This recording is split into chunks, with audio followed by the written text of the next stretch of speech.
Depois a gente quis saber, então, qual era a média de idade das pessoas, né? E então a gente chegou nesse gráfico aqui. Somando os três encontros, tá? A média de idade, né, de educadores e educadoras sociais, a média não, mas assim, o maior número, né, de educadores e educadoras sociais vai ficar aqui na faixa dos 31 a 40, e a gente poderia colocar dos 31 a 50, por somar as duas maiores pedaços dessa pizza aqui, certo? Ou seja, não é uma ocupação onde pessoas muito jovens, jovens adultos, digamos assim, né, estão em grande presença, e também não é uma profissão, uma ocupação, aliás, onde pessoas acima dos 50, pessoas que se aproximam, né, do que a gente, dentro de uma faixa, da faixa etária das políticas, diria idoso e idosa, que é acima de 60, né, também estão, né? Então, é uma ocupação de uma fase da maturidade da vida, digamos assim.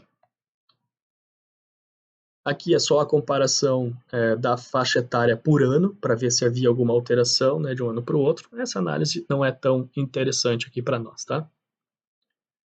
Aqui, sexo. São mais homens ou são mais mulheres? Tá aí o resultado. Aqui na esquerda, nós temos o valor geral dos três encontros, e aqui na direita, então, o gráfico com os encontros separados, 2016, 17 e 18. Né? Em 18 dá uma equilibrada um pouquinho maior, mas em geral é uma ocupação majoritariamente executada por mulheres. Tá? Acho que aqui vale uma reflexão. Numa sociedade patriarcal, que é a nossa, machista, né? As ocupações que estão vinculadas à educação ou ao cuidado de outras pessoas, elas são, em geral, é, postas nas mulheres, né? É o que sobra para as mulheres fazerem. Nem sempre é a escolha livre, né, e consciente de mulheres. Né? Então, talvez isso explique o maior número de mulheres nesta ocupação. Né? Depois também tem uma outra problemática que a gente pode fazer aqui, que a gente não tem aqui nos gráficos, mas que é interessante de pensar. Daqueles serviços socioassistenciais que a gente falou lá na primeira tabela, né, onde aparecem mais homens? Né? Vão aparecer mais homens no centro pop, atendimento à população em situação de rua, e vão aparecer mais homens no acolhimento institucional também. Né? Por quê? Porque são lugares onde se entende que tende a haver contenção física das pessoas, mesmo para criança e adolescente. E aí, de novo, se tem a ideia de que quem sabe fazer ou quem tem força para fazer contenção física são os homens. Né? De novo, uma ideia, né, machista, patriarcal, influenciando aí na população de educadores e educadoras sociais, certo? Mas é importante a gente saber disso, né? Se a gente quer é, um, uma melhor condição de vida para todas as pessoas, e se a gente sabe que as mulheres são mais prejudicadas no mundo do trabalho, né, então valorizar ocupações onde elas estejam mais presentes é equilibrar a balança da justiça social, certo? Não sei se me fiz entender aqui. Aqui a gente tem um dado que nos surpreende. Tá? Nós lá do grupo ficamos surpresos. Tá? Porque nós imaginamos, sim, né, talvez também por uma postura preconceituosa, né, postura racista, talvez, que haveriam mais pessoas negras trabalhando como educador e como educadora social. E não foi o que apareceu. Aqui nós temos os dados só de 2017 e 2018. 2016 esse dado não foi levantado, não foi computado. A gente tem algumas hipóteses para isso também. Tá? Mas os números que a gente tem são esses. Então também ficar brigando com os números não é uma postura muito adequada para quem faz pesquisa. Tá? A gente tem aí, então, 65% do total de pessoas que se autodeclararam brancas. Né? 19% que se declararam pretas, mais 15% que se declararam pardas, e apenas 1% que se declarou amarela. E indígenas não aparece porque ninguém se autodeclarou indígena. Tá? Não é que não tivesse a opção. Se nós somarmos aqui, vai dar 20 e pouco, 30 e alguma coisa aqui, né? igual vai ficar longe aqui dos 65%. Né? Vai dar 34% aqui. Né? Então, aqui ainda vai ficar longe dos 65%. A nossa hipótese de por que isso aparece aqui, assim, tem duas, na verdade, né? Não é sempre uma única condição. A realidade local, talvez, né? Eu não sei exatamente qual é no censo de Porto Alegre, se existe um desequilíbrio na população na questão de raça ou cor, né? Mas a gente tem como hipótese que, bom, existem mais pessoas brancas na região. E a outra hipótese é que, bom, talvez a vida das pessoas negras esteja tão precarizada que elas nem conseguiram participar do encontro. Que por algum motivo, né, não conseguiram nem acessar o encontro. E a gente aí não tem como levantar essa motivação. O valor do encontro, a gente tende a achar que não, porque era super simbólico sempre a inscrição. Era tipo, R$10, R$15, R$20. Mas, bom, pode ser simbólico para alguns, para outros, esse valor, mesmo pequeno, pode fazer diferença, né? E não é só o valor de inscrição, tinha o valor de inscrição, o valor de deslocamento, passar o dia inteiro na rua e ter que, né, alimentação, pagar alimentação, de repente tem filhos ou filhas ou algum idoso que você tem que cuidar e não tem com quem deixar. Então tem todas essas possibilidades aí de por que esse número, mas a questão, o resultado foi esse aí, tá? Aqui a gente tem por escolaridade. Qual é a escolaridade de educadores e educadoras sociais? Eu vou jogar aqui para vocês pensarem, enquanto assistem também, assim, existe um requisito básico de escolaridade para se trabalhar como educador e educadora social? Se cobra algum tipo de escolaridade? 5 segundos para pensar.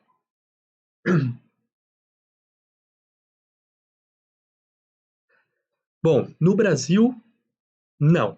Quer dizer, não. Fui muito direto, sim. A escolaridade mínima exigida é ensino médio. Você tem que ter o ensino médio completo. Tá? Mas então como é que aparece ali, Santiago? Por exemplo, esses 18% aqui que é ensino. Aqui é ensino médio completo, na verdade, desculpa. Como é que aparece aqueles outros 3% de ensino fundamental incompleto, fundamental completo, médio incompleto? Quem são essas pessoas aqui? Bom, para quem faz concurso, né, por exemplo, para fase, em um determinado tempo não era necessário ter o ensino médio completo. Não era necessário nem ter o fundamental completo, bastava ser alfabetizado. Então, de repente, aqui nessa porcentagem menor estão essas pessoas que fizeram concurso e entraram. Né? Hoje já se exige o mínimo do ensino médio completo. Tá? E de repente aqui também podem ter pessoas que se auto-identificaram como educadoras sociais, mas eram estagiários e estagiárias. Então isso também explicaria, né, o ensino médio incompleto. Mas o que a gente tem aqui é que a grande maioria, e aí vai juntar com essa outra fatia laranja aqui, possui o ensino superior incompleto, ou seja, começou um curso universitário e ainda está fazendo, ou não terminou, trancou por alguma razão. Mais uma boa fatia aqui, né, 38%, acho que é igual essa fatia, né, de novo, já tem um ensino superior completo, tem um curso de graduação, e aqui 18% tem ensino médio completo, mas mais da metade está em andamento ou já concluído, e se nós somarmos esses 10% aqui que tem pós-graduação, então aqui vai dar 48%. Ou seja, o que a gente tira desses números aqui é que, apesar do mercado de trabalho só exigir o ensino médio para educadores e educadoras sociais, para você trabalhar como educador e educadora social, a maior parte dos trabalhadores já tem mais que isso. Né? E isso indica uma condição precária de trabalho. Né? Porque se a pessoa que te contrata diz que para você realizar aquela atividade, você precisa de uma formação X e você tem X mais 2, mesmo assim a pessoa te contrata, né? É porque você está numa ocupação aquém da sua formação, daquilo que você pode entregar. Né? Então há uma precariedade de trabalho aqui. Né? Além disso, não importa se você tem o ensino superior completo, pós-graduação, mestrado, doutorado, seja lá o que for, se a função é de ensino médio, o salário também será de ensino médio. Então, tem aí também uma precarização do mundo do trabalho de pagar muito menos por pessoas que entregam um trabalho muito mais qualitativo, né? Em teoria, tá? Porque eu sei que existe aqui uma discussão de que a universidade, ter um curso universitário não é garantia de competência. Não, não é mesmo, infelizmente, tá? Mas é uma garantia de que eu posso cobrar esta competência da pessoa. A pessoa que passou pelo treinamento universitário, eu posso cobrar dela essa responsabilidade, né? Eu não posso cobrar de uma pessoa que tem apenas o ensino médio ou menos ainda, né, alta competência, ou que ela abstraia ideias, ou que ela saiba lidar com situações super complexas de tensão, de perigo, que ela saiba, sei lá, fazer uma intervenção teoricamente embasada, me dizer como é que ela está fundamentando a sua ação, em qual autor, qual autora. Eu não posso cobrar disso de uma pessoa. Né? Isso quer dizer que ela faça um trabalho ruim? Não, não é isso.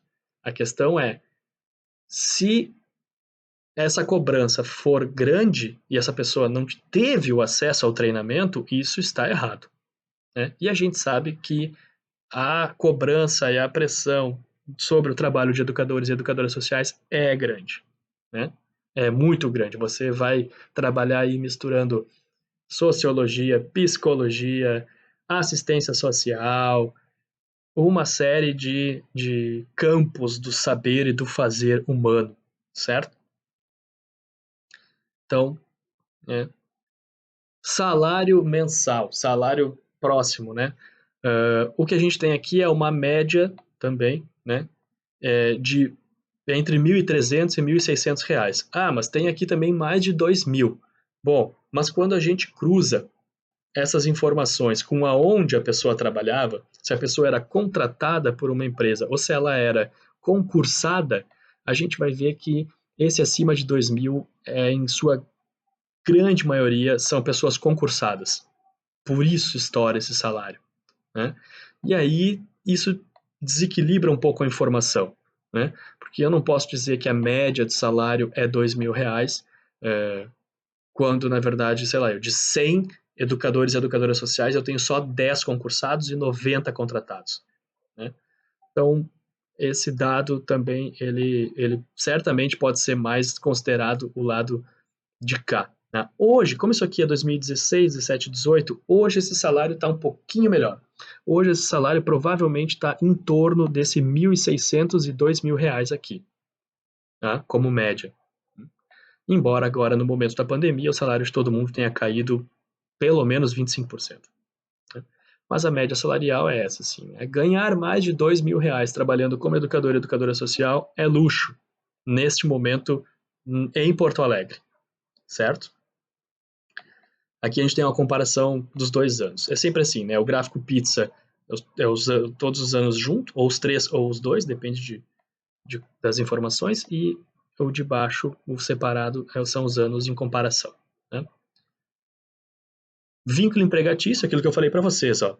Quem é que tinha CLT? Quem é que era contratado por alguma organização da sociedade civil, ou mesmo pelo Estado, para executar o serviço, tem carteira assinada, né? E quem era funcionário público. Né? Então, a grande maioria, né, é, tem carteira de trabalho assinada, não é funcionário público, né? E uma pequena parcela é autônomo, geralmente oficineiros e oficineiras, né? Trabalham por oficina dada, né?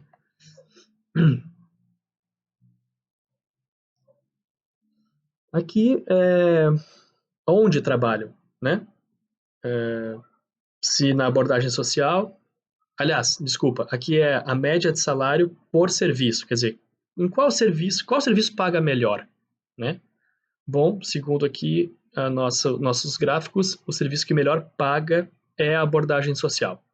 É trabalhar, por exemplo, aqui em Porto Alegre, no serviço que ficou conhecido como Ação Rua, né? Que é a abordagem de pessoas em situação de rua.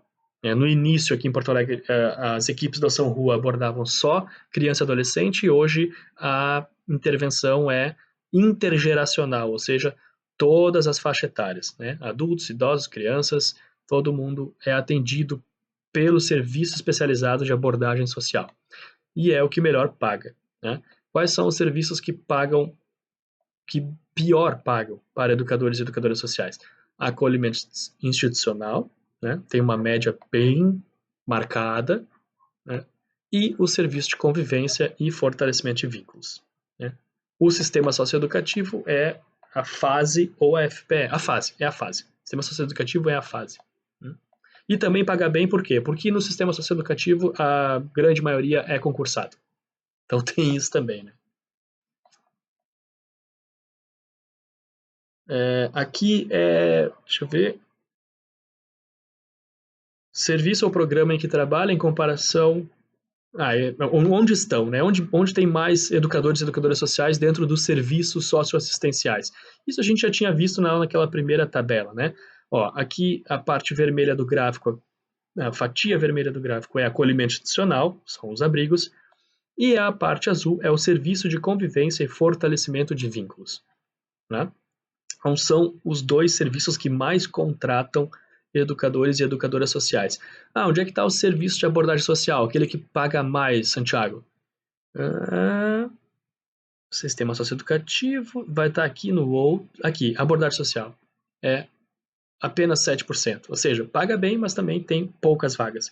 E o que acontece aqui, também, bastante, no serviço de abordagem social, em geral, as empresas contratam quem já tem ensino superior, mesmo que não haja a exigência. As instituições, as entidades sociais sabem, no fundo, que ter uma pessoa que esteja ou realizando um curso universitário ou que já tenha o curso universitário vai tornar o trabalho mais qualitativo, né? Se não tornar o trabalho mais qualitativo, ele sabe que vai ser para a instituição talvez mais fácil lidar com essa pessoa. E aí então já se tem esse critério, embora ele não seja explícito, ninguém fala isso numa entrevista, né? Mas isso é fato, gente. Isso é da realidade do trabalho, do mercado de trabalho. Aqui era tempo de trabalho, vou passar, porque a gente já está também com um tempo bem longo de gravação, né, de aula. Bom, a média de salário por tempo, quanto mais tempo, melhor pago, né? Quanto mais tempo você fica. Mas olha, vejam que a média entre 1.300 e 1.600, ela permanece em quase todos sendo a mais alta, né? Ou seja, muda, mas não muda tanto, né? O que vai mudar, quem é que está há mais de 10 anos trabalhando como educador social? Quem é concursado? E por isso que ganha mais, né? A gente sabe. A realidade é muito diferente entre mercado de trabalho, carteira de trabalho formal, contratação pelas entidades sociais e concurso público. Com qual termo as pessoas mais se identificavam? Para nossa felicidade, o termo mais indicado foi educador e educadora social. Mas as pessoas se identificam com uma porção de nomes, aquilo que eu já comentei com vocês, né? Carga horária semanal, em sua grande maioria, as pessoas trabalham de 31 a 44 horas semanais. 40 horas semanais o mais comum, né? 40 ou 44 horas semanais. Aqui é para a gente fazer uma comparação assim, será que ter mais estudo, mais anos de escolaridade impacta no quanto eu posso ganhar como educador social? E o resultado que a gente tem aqui é que sim. Tá? Ó, aqui a gente está fazendo da esquerda é todo mundo, é quem tem carteira de trabalho assinada, mas também quem é concursado, quem é funcionário público. E talvez o mais interessante então seja essa tabela, esse gráfico da direita. Aqui tem só quem é quem é funcionário de carteira de trabalho assinada, CLT. Aqui não tem funcionário público, tá? E aí então as barras vão, a barra azul mais clara, que é a mais de R$ 2.000, e a roxa, né, vão crescer conforme aumentam os anos de escolaridade das pessoas, né? Olha só, no ensino fundamental, a pessoa que tem ensino fundamental, das que estavam inscritas, né, a média de salário ficou entre 1.300 e 1.600. Quem tinha o ensino fundamental completo, que é incompleto, que é completo, continuou na mesma, né? Continuou 1.300, 1.600. Quem tinha ensino médio incompleto Aqui também depende das pessoas que foram participar. De repente foi uma pessoa, alguma coisa assim, né? Mas ficou entre 1.000 e 1.300. Com o ensino médio completo, já aparece uma galera que ganha entre 1.600 e 2.000 e que ganha mais de 2.000. Com o ensino superior incompleto, ó, já aumenta mais ainda, né? Embora tenha aumentado as outras também, mas aumenta mais ainda o número de pessoas que ganham de 1.600 a 2.000. Com o ensino superior completo, olha a virada da pirâmide. Então, com o ensino superior completo, a maior parte das pessoas ganha mais de R$ 2.000. E com pós-graduação, fica entre 1.600 e 2.000, mas também tem aqui mais de 2.000. Então, pelo gráfico, pelos números, a gente pode dizer que sim, ter mais anos de escolaridade, trabalhando como educador social, para trabalhar como educador social, lhe permite a possibilidade de ter salários melhores. Tá?